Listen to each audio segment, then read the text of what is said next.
Bueno, pues buenas tardes a todos los asistentes a esta charla.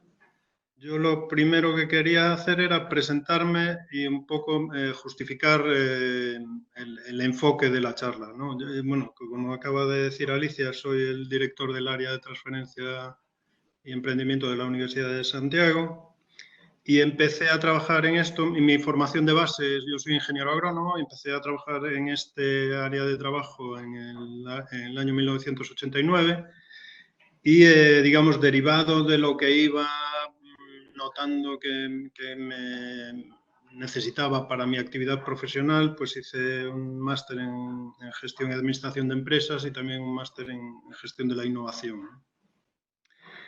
Pero básicamente lo que soy es un profesional de la transferencia de conocimiento y por tanto no me considero un experto conocedor de esto. Lo que puedo contar está basado más que nada en mi experiencia a lo largo de estos 30 años, tanto desde el punto de vista de trabajo técnico como de trabajo de dirección o coordinación de un equipo de gente que estamos trabajando en la Universidad de Santiago en este tema, ¿no? Entonces, la presentación tiene mucha base en esa experiencia y luego también meto por el medio algunas reflexiones de carácter general para no hacerlo, digamos, tan simplemente descriptivo de una experiencia.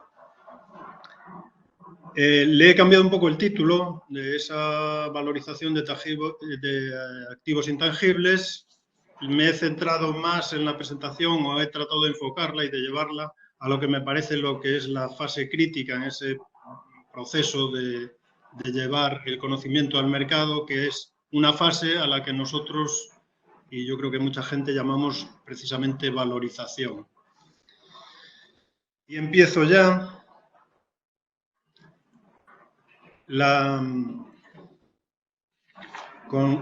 Contándoos un poquito el esquema de la presentación, ¿no? Lo he dividido, como decía hace un momento, en cuatro fases. La primera es contextualizar esta fase, la valorización de conocimiento, dentro de un proceso más general que sería la transferencia de resultados de investigación. El segundo bloque sería ya centrarnos más en este aspecto, en la valorización, entendida como maduración de resultados de investigación a través de dos posibles vías: los programas de prueba de concepto o los programas de creación de spin-off o empresas basadas en conocimiento, basados en resultados de investigación. El tercer bloque sería contar algunos programas públicos y privados de maduración de resultados de investigación y acabaría un poco con nuestra experiencia en la Universidad de Santiago con un programa de este estilo, ¿no?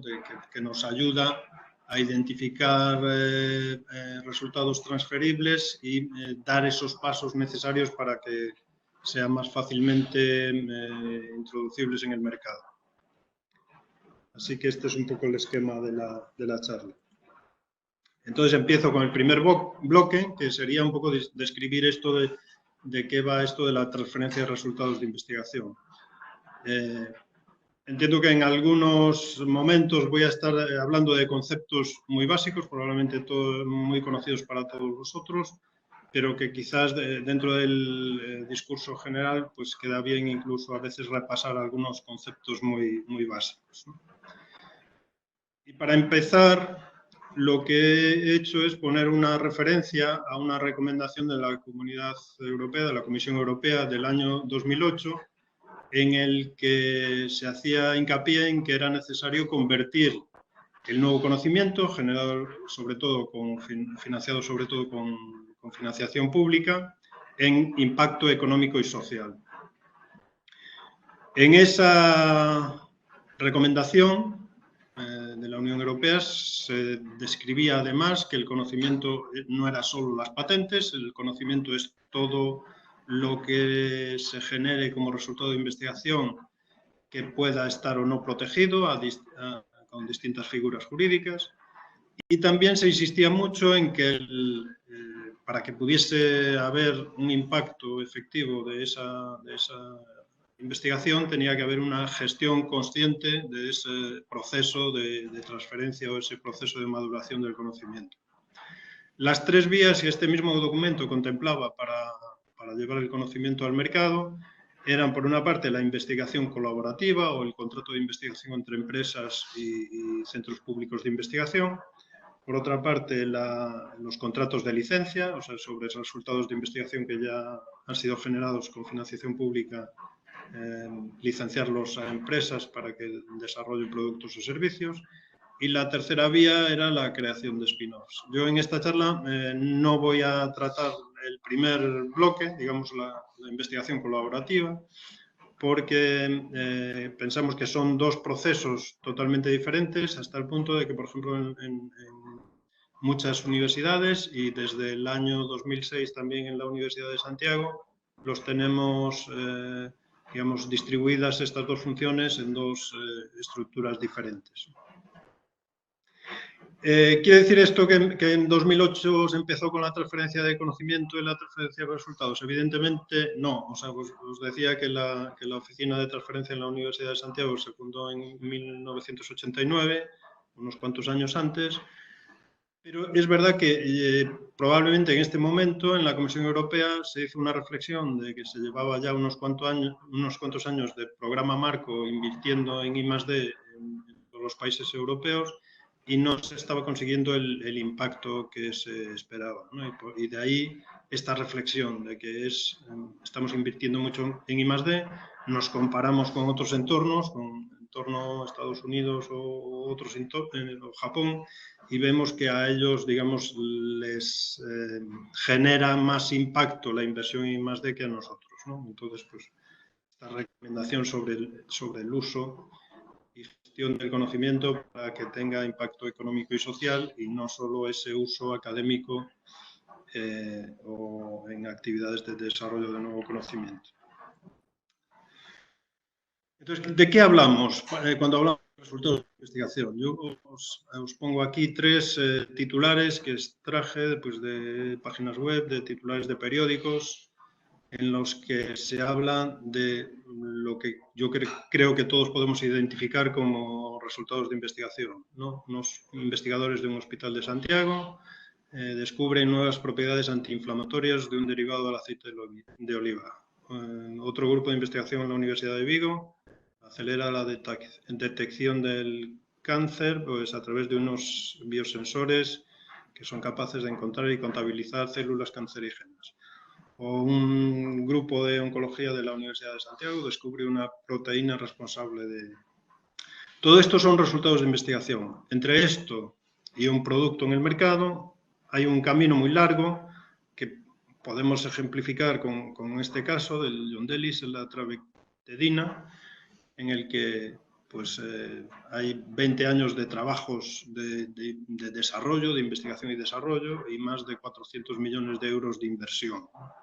Entonces, de lo que trata esta charla es de qué pasa entre un punto y otro, entre ese descubrimiento de conocimiento nuevo y este otro punto en el que tenemos un producto en el mercado, y cuál puede ser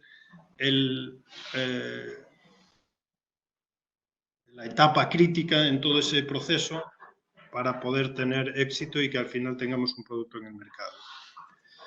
Entonces, he puesto aquí el ejemplo del desarrollo de un producto farmacéutico, aunque, digamos, este es más conocido, más estructurado, probablemente más complejo y más costoso que a lo mejor el desarrollo de un dispositivo médico, de un nuevo método diagnóstico, pero sí nos da la referencia de que hay, desde el descubrimiento científico, desde el resultado de investigación hasta el producto del mercado, un camino largo y costoso, ¿no?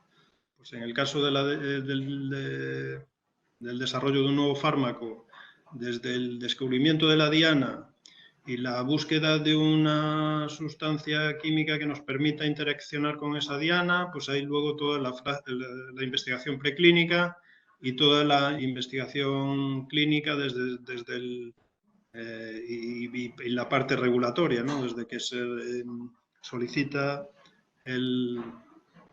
Investigational New Drug para poder hacer las fases clínicas, hasta que si esas fases clínicas resultan bien, tengamos luego la solicitud del New Drug Application, ¿no? Pero como pongo aquí en el resumen, pues al final estamos hablando de entre 10, 15 años de trabajos y de entre 50 y 100 millones de inversión para que esto dé frutos, ¿no? ¿Y cuál es el aspecto crítico? Pues en este caso, que es el caso de desarrollo de fármaco, desde estas primeras fases en las que tenemos un descubrimiento, una nueva diana, un posible candidato a sustancia que trate, que interfiera con esa diana, hasta empezar las fases clínicas, pues probablemente está la etapa en la que menos proyectos continúan, ¿no? La fase crítica. Esa maduración en esas etapas de preclínica, que son, digamos, lo que se conoce muchas veces como el Valle de la Muerte, ¿no? ¿Por qué? Porque hay muchísimos resultados de investigación prometedores, pero todos requieren muchísima inversión y tiempo de desarrollo. Entonces, solo si se cubren algunos de esos etapas de más riesgo, pues se va a acabar completando el proceso. Esto también está reforzado con la idea de que el camino es largo, la inversión grande, pero además la probabilidad de superar cada una de esas etapas no es del 100%. O sea, como vemos aquí en esta tabla, pues dependiendo del tipo de enfermedad que estemos tratando y de las fases que estemos abordando, pues nos hablan de probabilidades entre el 16 y el 40% de superar cada una de estas fases. Por tanto, todo esto es el problema al que nos vamos a enfrentar y del que vamos a tratar en esta charla. Os decía, una vez que está hecho así un poco esta introducción genérica de qué es de lo que vamos a hablar, pues de eso, de pasar de resultados de investigación a productos, servicios en el mercado, me parecía que era también interesante hacer una pequeña reflexión sobre alguna terminología o conceptos que estamos usando tan habitualmente y de manera tan familiar que a veces no nos paramos a pensar lo que significan, ¿no? Y entonces hacía yo aquí una pequeña reflexión sobre algunos de estos términos básicos para entender en qué terreno nos estamos moviendo, ¿no? El primero de estos términos que defino en una diapositiva es ¿qué es investigación? Pues investigación es una manera de trabajar, ¿no? Una manera de trabajar que su resultado es conocimiento nuevo.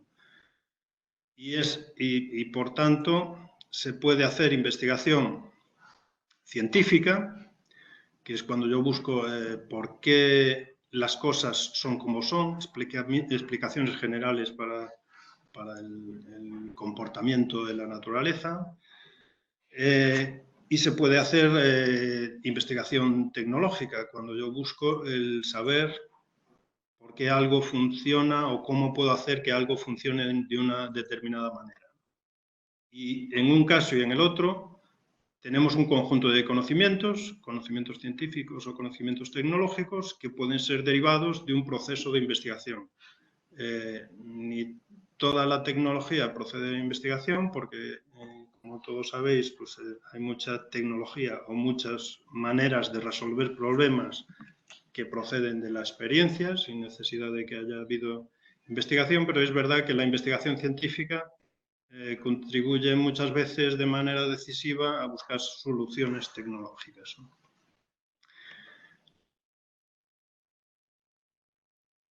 Y decíamos también que no toda la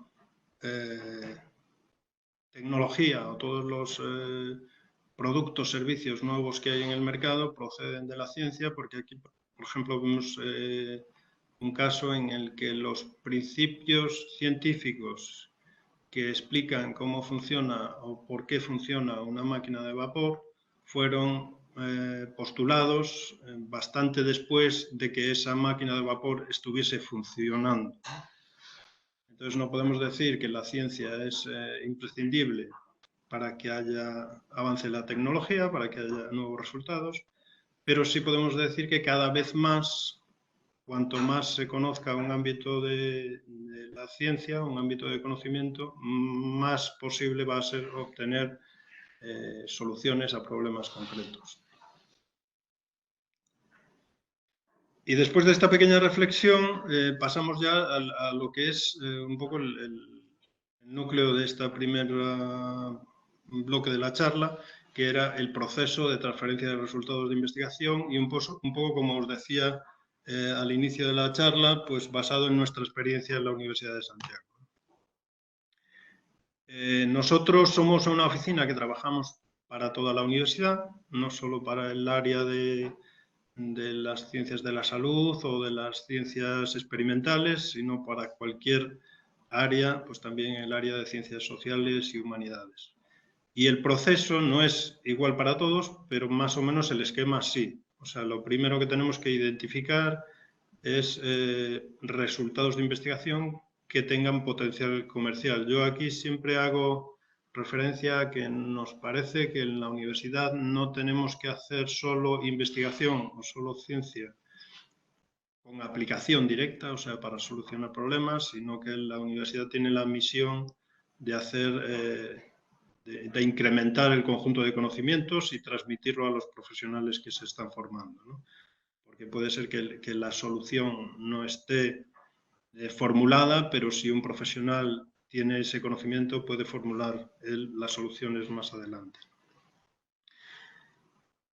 El siguiente paso sería, una vez que identificamos un resultado con potencial, evaluarlo. El tercero, pues protegerlo si es necesario y conveniente. El cuarto, pues difundir y promocionar ese resultado de investigación. El quinto, que como os adelantaba ya al principio, nos parece crítico, es la valorización, que entraremos más en detalle en lo que es, y finalmente pues, firmar acuerdos de licencia y gestionarlos. Vamos a ir un poco viendo cada uno de estos pasos, aunque, como decía, en donde más me detendré es en el aspecto relacionado con la valorización de resultados, porque nos parece que es el paso crítico, ¿no? Todos los demás pasos pues, tienen complejidad, exigen recursos, exigen personal entrenado y que vaya adquiriendo experiencia en gestionar este tipo de procesos, pero quizás el que cuesta más, tanto por recursos que se necesitan, porque tanto por eso como porque, digamos, hasta hace pues 10 años o así, pues no era tan el foco de atención de los procesos de transferencia, pues está, digamos, menos desarrollado o menos consolidado. Bueno, nosotros aquí en la Universidad de Santiago lo que hacemos para identificar resultados de investigación con potencial comercial, empezamos el proceso con una ficha de comunicación de invención en el que los investigadores nos comunican quién ha intervenido en el proyecto de investigación o en los proyectos, si son varios, también cómo ha sido financiado, por si hay otras entidades públicas o privadas que puedan tener derechos, si estamos ante un resultado de investigación que puede ser protegido de alguna manera. Digamos que esta primera ficha de comunicación nos da el punto de partida de este proceso de transferencia. Sobre esa ficha inicial y evidentemente acompañada de reuniones con los grupos de investigación, lo que vamos haciendo es una evaluación de potenciales aplicaciones, cómo está de lejos o de cerca del mercado este resultado de investigación que tenemos y un poco ir intentando aproximarnos a esto que veíamos al principio, que es ese proceso de desarrollo desde lo que tenemos a un producto o servicio en el mercado, cuánto tiempo puede llegar a pasar y cuánto nos puede llegar a costar. En nuestro caso, también la oficina hacemos la gestión de la propiedad industrial e intelectual de la universidad, ¿no? Entonces, una parte importante de nuestro trabajo es el hacer los registros de patente, que se basan en esas iniciales comunicaciones de invención. En algunos casos los hacemos con personal técnico de la oficina. Tenemos, en nuestro caso, 3 expertos en 3 distintas áreas de conocimiento con formación en gestión de la propiedad industrial e intelectual, que interaccionan directamente con los investigadores y van definiendo ese documento en el que se reivindica la propiedad de un conocimiento generado en un proyecto de investigación. Quizás la figura más conocida en el ámbito de protección de resultados de investigación es la patente, pero como trato de dejar constancia en esta diapositiva, hay muchas otras figuras jurídicas o mecanismos que nos permitan de alguna manera proteger resultados de investigación según digamos, el ámbito de conocimiento en el que estemos trabajando.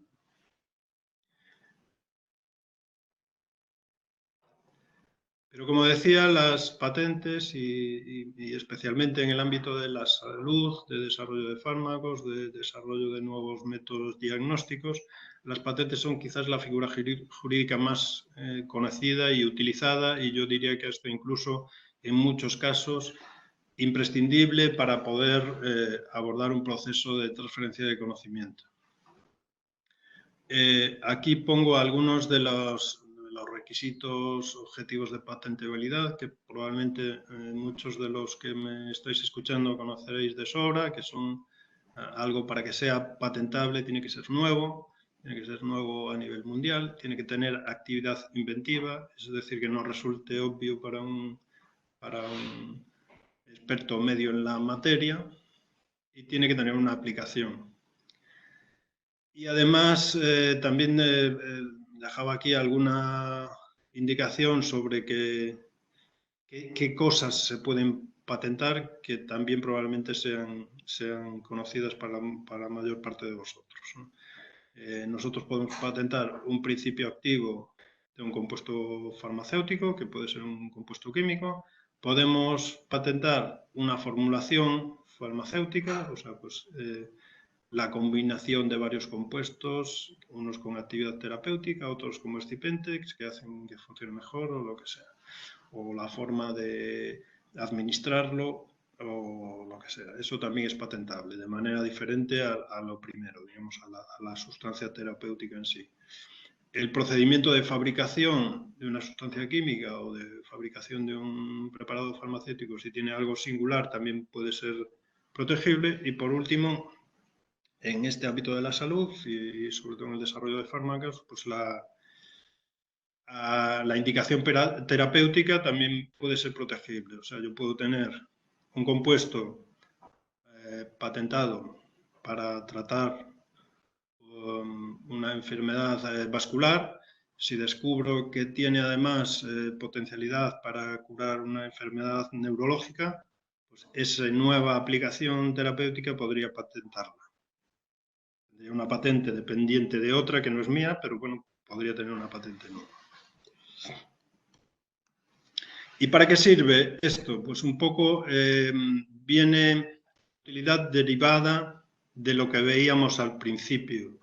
Si alguien, que normalmente va a ser una empresa, se tiene que gastar 100 millones en un desarrollo de un nuevo fármaco, tendrá más probabilidades de que lo haga si tiene luego la oportunidad de durante un tiempo tener un monopolio comercial en la comercialización de ese producto, que si yo hago la inversión de 100 millones de euros, pero luego cualquiera puede comercializarlo, ¿no?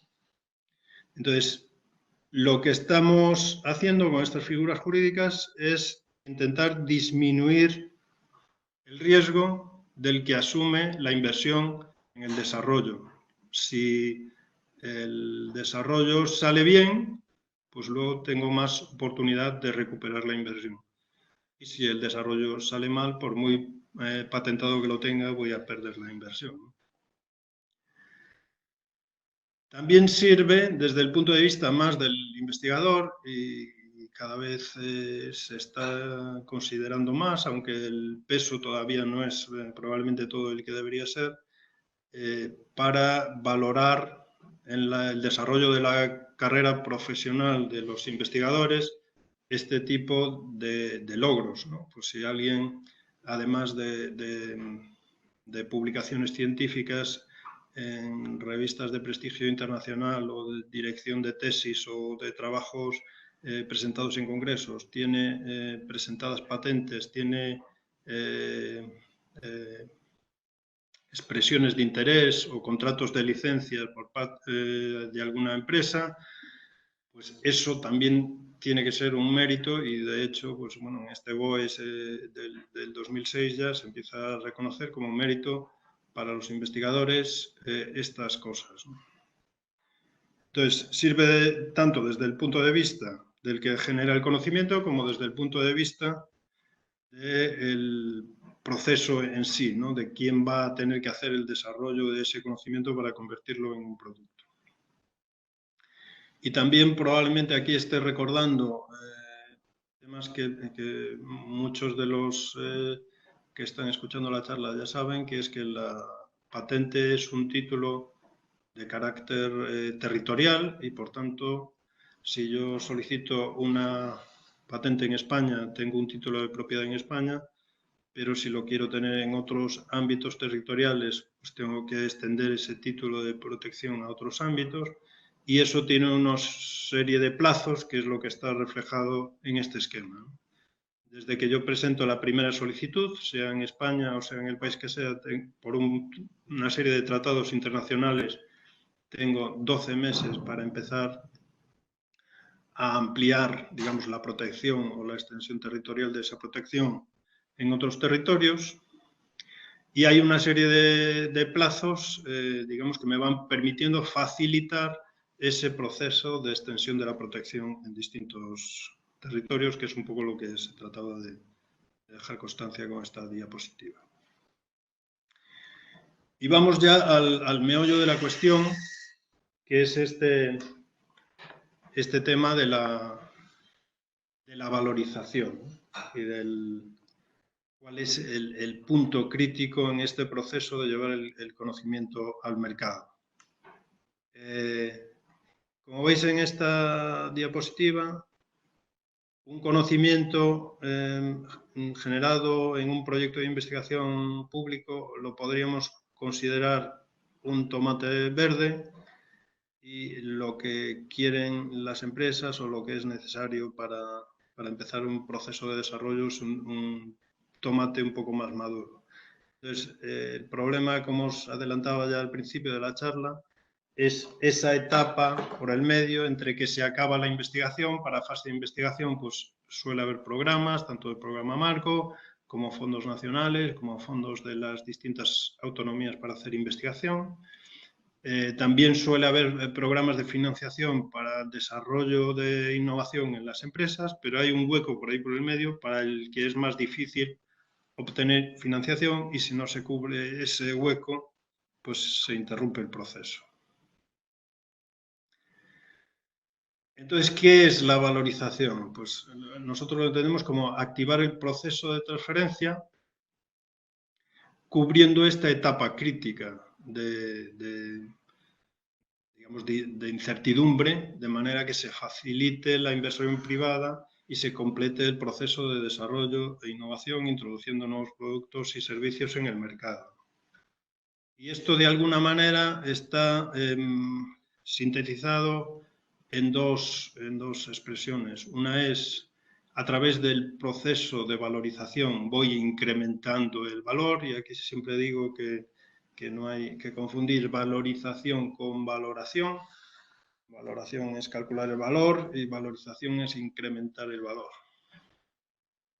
Y luego también lo que hacemos con este proceso de valorización optimización es disminuir el riesgo. O sea, desde que nosotros tenemos un resultado de investigación hasta que tenemos un producto en el mercado, como decía al principio, hay unos porcentajes de éxito de que vaya cumpliendo cada uno de esas etapas, ¿no?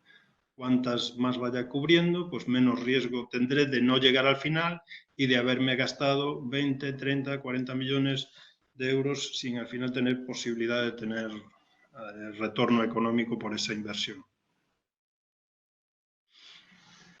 Esto se refleja de una manera muy visual en esta gráfica, en la que probablemente a primera impresión es difícil de ver lo que está tratando de transmitir, pero si os fijáis, las cifras azules que hay en la parte inferior de la diapositiva representan lo que se está gastando en investigación, lo que se está gastando en desarrollo en cada una de esas fases.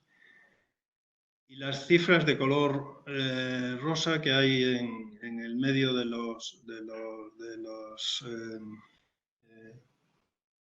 las horquillas serían el valor que tiene lo que hemos hecho después de esa inversión en I+D. O sea, si nosotros tenemos un resultado de investigación, para conseguirlo, o sea, para conseguir un resultado de investigación gastamos medio millón de euros, pero obtenemos algo que en una valoración de mercado pues puede tener de valor 19 millones de euros. Nos gastamos 1 millón de euros más, que es la cifra de abajo, y tendríamos algo que en su valoración de mercado pues podría estar en los 25 millones de euros. Esto es lo que explica por qué se asumen riesgos tan grandes y en qué se basa el negocio del desarrollo de nuevas tecnologías. O sea, pues las expectativas de ganancias son muy grandes, porque si con una inversión de 2,6 millones de euros yo paso de un valor de 25 a un valor de 97, evidentemente la expectativa de ganancia es muy grande, ¿no? Si paso la fase 1 y 2 invirtiendo 2,5 millones de euros, para pasar la fase 2-3 necesito 15 millones más, pero ya estoy en un valor más grande. Y invirtiendo 15 millones más, paso de un valor en torno a los 100 millones, 97, a un valor cerca de los 400. Esto sería, por ejemplo, el valor, o sea, poniéndolo en un caso concreto, una empresa, una spin-off, una startup que esté haciendo un desarrollo por su cuenta, pues la valoración a la que entraría un inversor que entre después de la fase preclínica, pues sería de 25 millones de euros, y la valoración a la que entre un inversor en la fase ya de registro, pues sería de casi 400 millones de euros, ¿no?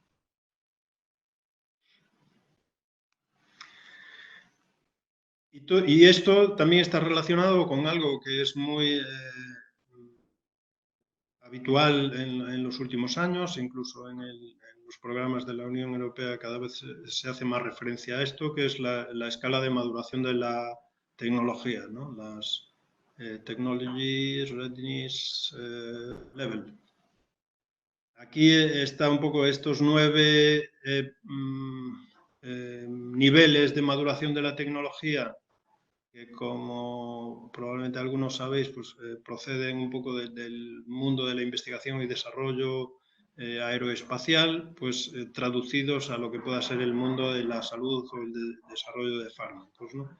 Desde esas primeras fases, 1, 2 y 3, en las que tenemos descubrimientos científicos, pues unas primeras aproximaciones a qué puede ser la molécula o el producto químico que interaccione con una determinada diana, a pues las fases 4 o 5, que puede ser ya más la investigación preclínica, entramos ya luego en la fase clínica, hasta llegar a los últimos niveles de TRL, que serían los 8 y 9, ya pues de tema regulatorio y de entrada en el mercado.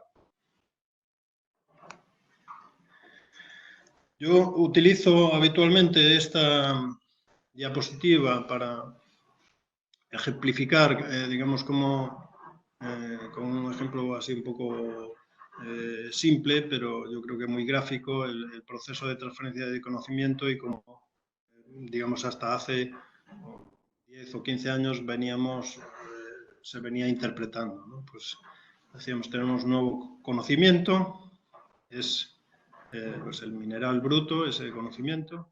Cuando le damos un poco de forma y lo adecuamos un poco más a los mercados, pues tenemos a lo mejor una patente y luego pues tendríamos que llegar de esa patente a aplicaciones en productos concretos, ¿no? Pues esta barra de oro sirve para hacer productos de joyería, sirve para hacer productos de cosmética o sirve incluso para hacer la decoración del salpicadero de un coche. Pero como reflejaba también un poco en esta broma que ponía en esta diapositiva, aquí en este paso 2, desde la patente a la aplicación en productos concretos, parece que esto ocurre porque hay un milagro, ¿no? O sea, pues dice este señor aquí, entre el paso 1 y 2 de esta ecuación parece que ocurre un milagro y entonces seguimos con el proceso. Bueno, pues el milagro normalmente no ocurre y lo que hay que hacer es definir ese proceso, como decía varias veces a lo largo de la presentación, de cuánto cuesta y cuánto tiempo me va a llevar y qué riesgos voy a tener que asumir para pasar desde esa patente o desde esas primeras fases hasta el producto final. Aunque yo no vaya a hacer todos esos pasos, aunque tenga previsto que a lo mejor yo hago hasta la fase 1 y en ese momento pues mi expectativa es vendérselo a una farma, pero sí que tengo que tener claro cuál es ese proceso, cuál es ese tiempo, cuál es esa hoja de ruta que permita saber qué pasos son los críticos para que alguien se interese por ese resultado de investigación que yo tengo. Y aunque no los haga yo todos esos pasos, pues sí dar los primeros que disminuyan el riesgo suficiente como para atraer la atención de otros agentes. Bueno, y aquí acabo el primer bloque. No sé si creo que vamos un poco justos de tiempo, entonces casi os sugeriría, yo me acelero un poco más en estos 3 bloques que me quedan y dejar las consultas para el final.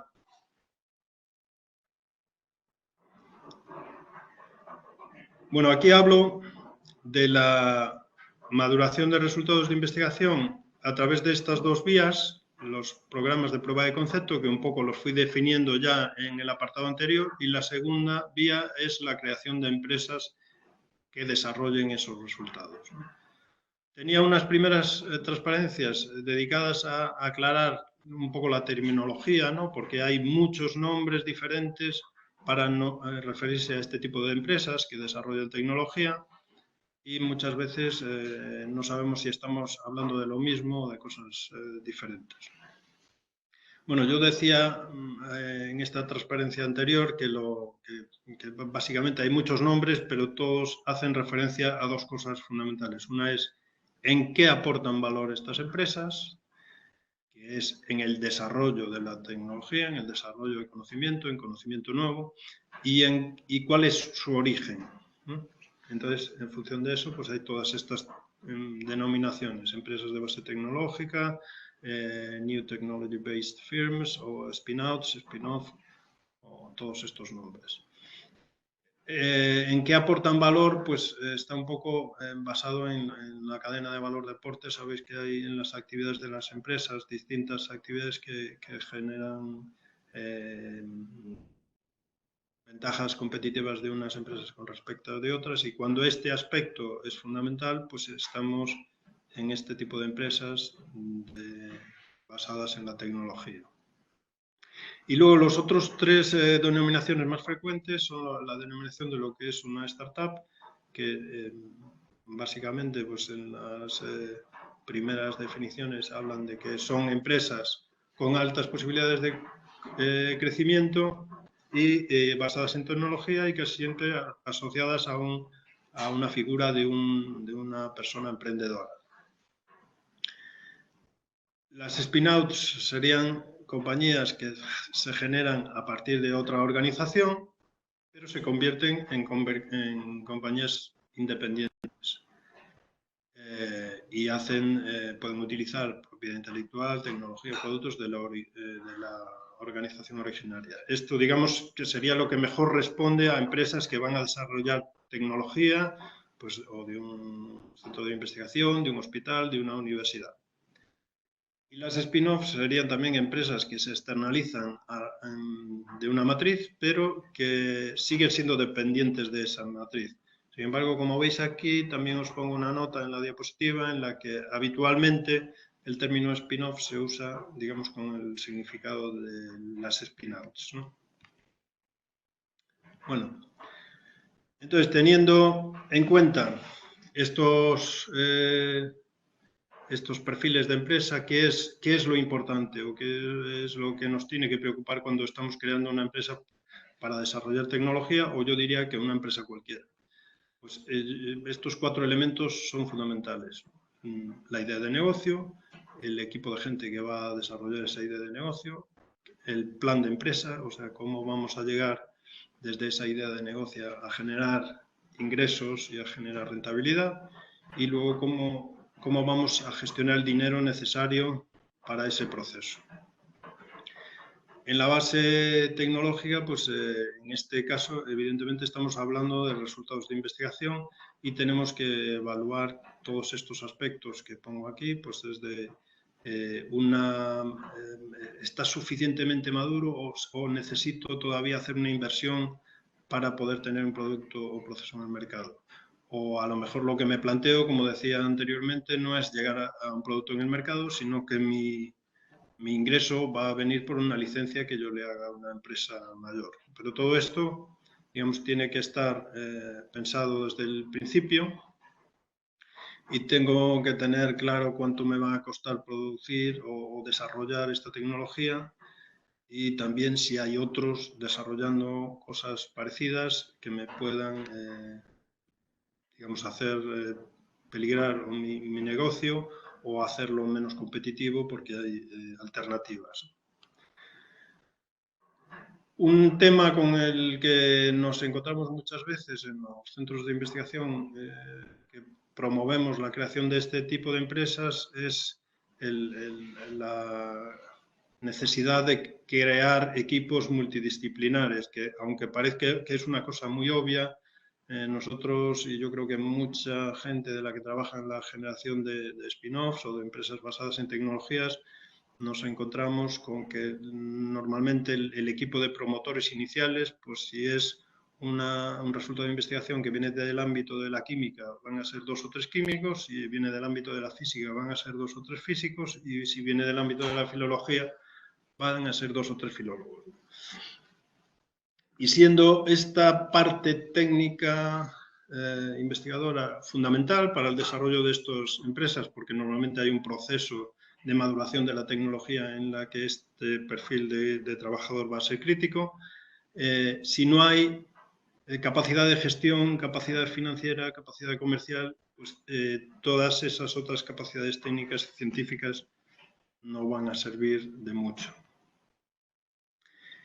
Nosotros insistimos mucho en contraponer la figura del emprendedor individual con el equipo de gente con distintas capacidades, que cada uno tiene una misión en la empresa y puede haber uno que sea el que lleve el timón, pero que no es bueno en este tipo de empresas que una única persona sea la que sepa de la tecnología, de las finanzas, de la gestión de recursos humanos, etc.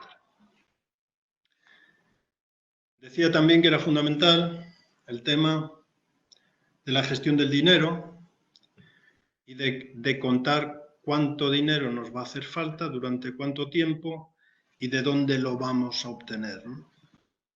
Para este tema y para este tipo de empresas yo creo que es muy útil volver a esa diapositiva que utilicé anteriormente, de que tenemos que ser conscientes de que en este tipo de empresas normalmente vamos a tener un periodo de desarrollo de 2, 3, 4, 5 años, según, digamos, la lejanía que tenga del mercado ese conocimiento, en los que vamos a tener gastos y no vamos a tener ingresos. Entonces vamos a tener que contar con algún inversor.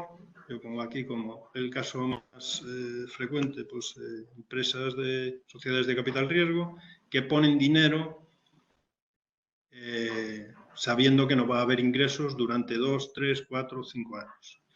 ¿Por qué ponen ese dinero? Pues por esta expectativa de un incremento de valor muy grande que os contaba hace unas diapositivas antes, ¿no? Y que traigo aquí para recordar este tema.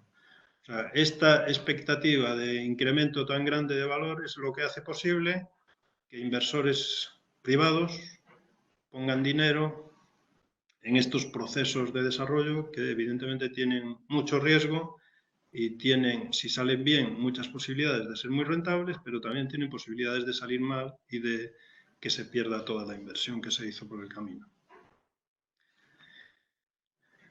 Paso al tercer bloque, que es dar dos pinceladas de algunos programas públicos y privados de maduración de resultados. El primero al que voy a hacer referencia, como os decía, todos estos programas de los que voy a dar 4 ideas los conocemos de primera mano porque desde la Universidad de Santiago y desde esta oficina pues hemos gestionado proyectos que han tenido apoyo de estos programas. El primero es el programa Mind the Gap que gestiona la Fundación Botín, el área de ciencia de la Fundación Botín. Es un programa que fue creado en 2011 y que su objetivo era invertir en torno a 40 millones de euros en 5 años en proyectos en el ámbito de las ciencias de la vida. Los proyectos son en torno, máximo $500.000 de euros.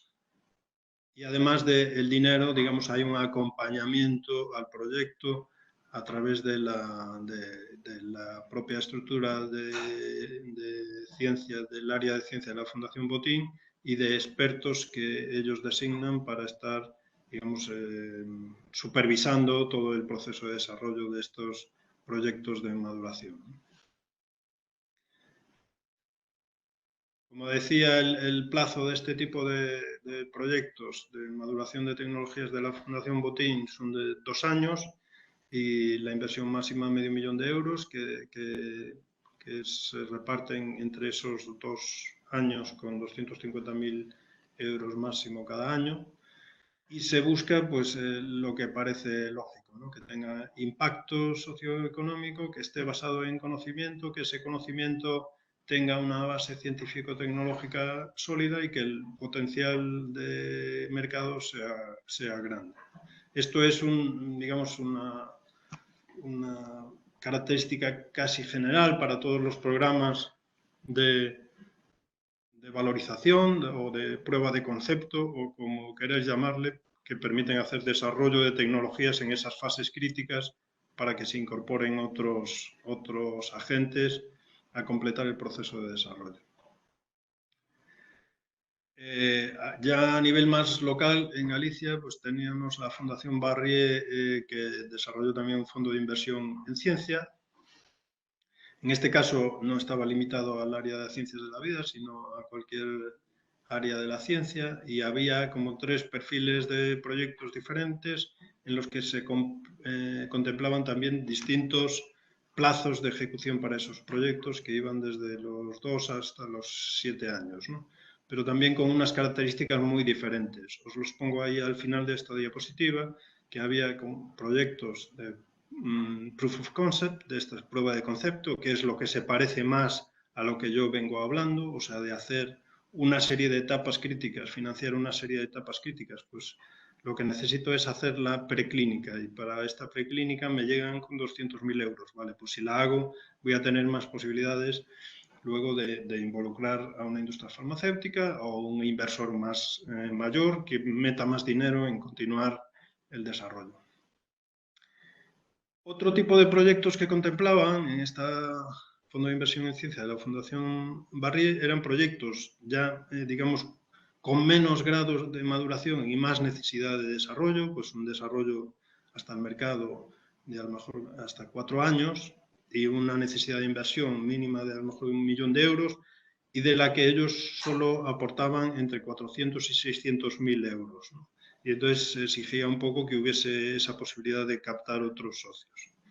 Y luego ya había otros proyectos de inversión ya más a largo plazo, 7 años, y con una necesidad de inversión más grande, pues en torno a 5 millones de euros, en los cuales lo que se financiaba era casi más, digamos, el diseño de ese consorcio de inversores que van a financiar ese proceso de desarrollo de una línea de investigación que, digamos, que un producto concreto o un servicio concreto.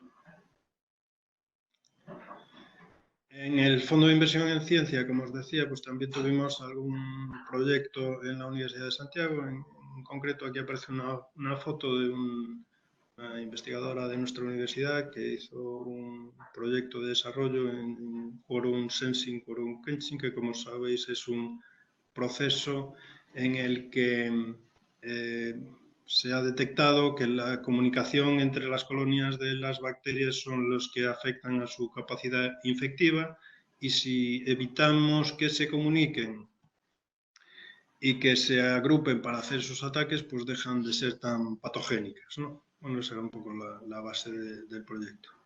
Y en el gráfico pues está un poco la idea de los distintos, 3 distintos tipos de proyectos a los que hice referencia. También aquí a nivel local en Galicia hay un programa público que se denominó Ignicia, prueba de concepto, en el que se financian este tipo de proyectos. Se exige que los resultados sobre los que se va a trabajar estén en un nivel de desarrollo de esa escala que os decía antes del Technology Readiness Level de 4 o superior. Y como en los otros programas de prueba de concepto, pues se exige que tenga alto potencial comercial y de generación de retornos, ¿no? Este programa Inicia es un poco más complejo que otros en el sentido de que hay una fase de maduración en la que se analizan un montón de proyectos, estos 25 proyectos que se preseleccionan. De esos solo se llega a invertir en 6 o 7, y en esos 6 o 7 pues se hace un seguimiento y se espera que si llegan al mercado con éxito haya una devolución a la Administración Pública de Galicia de al menos el 30% de lo generado. También aquí, como os decía, en la Universidad de Santiago pues tenemos experiencia de los 25 seleccionados en 2017. Finalmente se financiaron 7 y 3 de ellos eran de la Universidad de Santiago, uno de ellos de tratamientos oncológicos, otro de impresión de biocerámicas para regeneración ósea, y otro es pues como os comentaba también anteriormente, digamos, un uso diferente de un fármaco conocido para otra aplicación farmacéutica.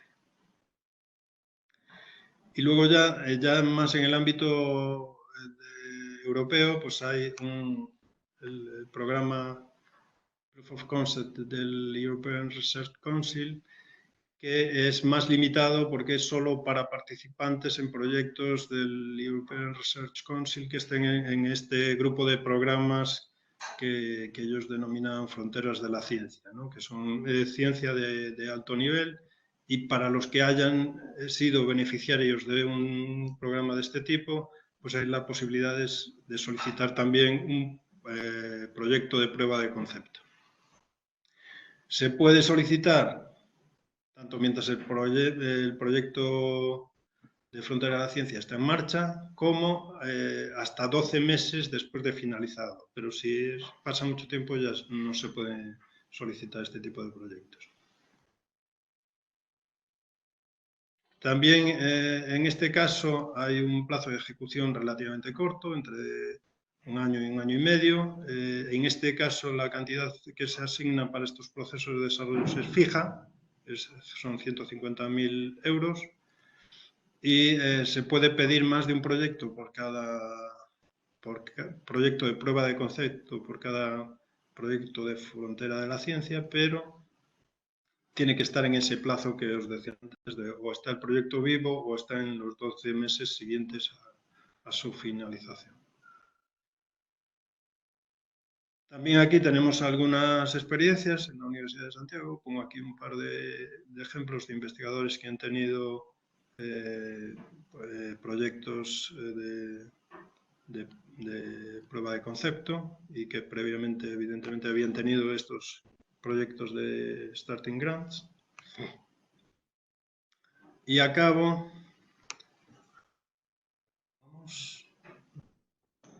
ya muy justo haciendo referencia al proyecto, al programa de valorización que tenemos a la Universidad de Santiago.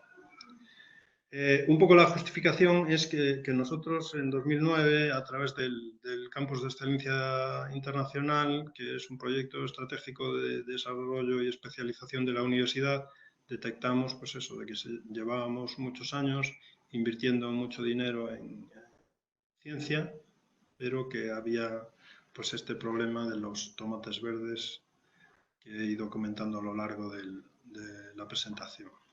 Y para hacerlo lo que hicimos fue coger de referencia la experiencia de Oxford con su Oxford University Challenge Seed Fund. Cuando nosotros empezamos a hablar con ellos de este tema, pues llevaban más de 12 años de trayectoria. Nosotros empezamos a hablar con ellos aproximadamente en el 2009, que es cuando acababan de publicar este informe de sus 10 primeros años de trabajo. Pues evidentemente en este momento ya llevan muchos más años, pero lo que vimos en ese informe es que los resultados eran espectaculares, ¿no? Pues con 4 millones de libras, que era lo que tenían para ese programa, habían financiado o habían movilizado 102 proyectos, de los cuales se podía considerar que aproximadamente 82 habían tenido resultado positivo porque o bien se había firmado un acuerdo de licencia o bien se había creado una nueva empresa. Y además pues les estaba generando retornos para que el fondo de prueba de concepto pudiese ser autosostenible. Entonces por eso cogimos este modelo.